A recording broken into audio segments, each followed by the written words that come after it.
దేవా మేము నిస్సహాయం, మాకు ఎవరు లేకపోవచ్చు, మాకు సహాయం చేసేవారు ఎవరు లేకపోవచ్చు. అక్కడున్న పరిస్థితి చూసుకుంటే ఇప్పుడు విధానాలు తండ్రి వీళ్ళందరూ కూడా పరదేశులు, ఒక అండ లేదు, ఒక బలం లేదు, ఎవరి దగ్గరికి సహాయం అయ్యే పరిస్థితి లేదు.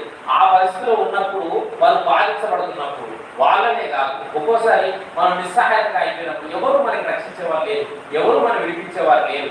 అప్పుడు దేవుడి దగ్గర ప్రార్థన చేస్తే ఆయన ఏం చేస్తాడని చెప్పేది కీర్తన. రెండు మాటలు చెప్పాలి. వాళ్ళు వచ్చి వేడుకుంటున్నారు, ప్రతికారం చేయవా దేవా, చెవులు కలిగేసేవాడు వినవా, ఇంకేమంటాడు కింద,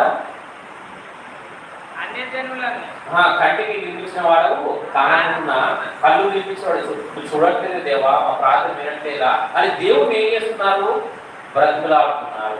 నిస్సహాయ స్థితిలో ఉన్నప్పుడు మనకి ఎవరు సాయం చేయలేని పరిస్థితిలో ఉన్నప్పుడు మనం బాధపడకూడదు కానీ దేవుడి దగ్గరికి వచ్చేసి వేడుకుంటే ఆయన ఏం చేస్తాడు.